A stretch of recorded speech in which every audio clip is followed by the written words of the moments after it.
आजिर कहानीर शीर्षक अछि विद्याठारु बुद्धि बड़। नंदर बोली गोटे ग्राम थिला। सेही ग्रामटी ब्राह्मण शासनिया पंडा ब्राह्मण माने बास करती।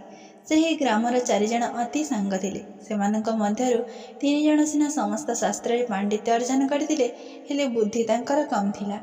एमिति दिने चारि सांग जाक विचार कले जे आमे आउ ए ग्रामरे रही कौन करिबा।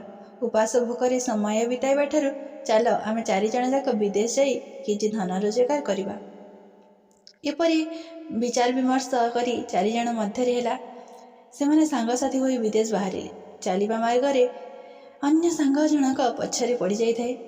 देखि तिनी पंडित सांग विचार कले सेइटा तो शास्त्र पांडित्य नाही, हेले आमे तीन जनक पांडित्य बଳରେ से रोजगार करिबो, हेले आमे अजथरे काहींकि ताकु धन देबा।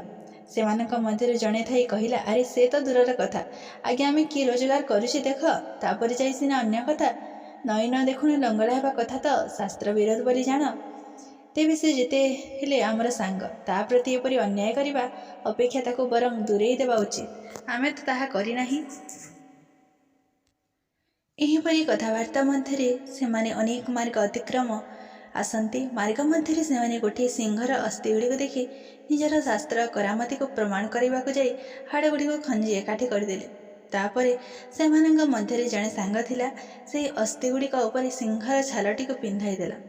तांक मध्यरे आउ जो सांग जनक थिला, से कहिला, देख मु मोर विद्या बଳରେ सिंह को जीवदान देवी। समस्तक सहित थाई से ए समस्त कथा को चतुर्थ सांगटी देखुथाए। से संगे संगे कहिला, किरे तुम माने कौन पागल हो गल ना कौन? जदि से सिंहटा जीवन पाईगला ताहले तो से प्रथमे आमको खाइब। तृतीय सांगटी अति अहंकार देखाई चतुर्थ सांग कहिला, अरे तू तो मूर्खटा। अरे शास्त्र रे आमे जो करामती कथा तोते कौन जना नहीं? केवल एबे तू मो विद्यार करामती दे।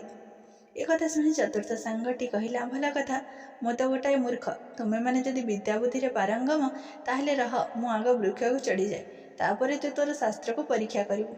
यह कही चतुर्थ सांगटी संगे संगे मार्ग पार्श्वरे थिबा उच्च वृक्ष को चढ़ीगला। तही संगे संगे सिंहटी जीवन पाई तीन जण सांग खाईदेला और जंगल को पलैगला। किंतु चतुर्थ सांगटी बुद्धिया थिबारु वृक्ष को चढ़ी जाए निजर प्राण रक्षा कला। किंतु से घर को फेरिबा समय निर्बुद्धिया सांग तीन जनक कथा मने पकाई खूब कांदिला।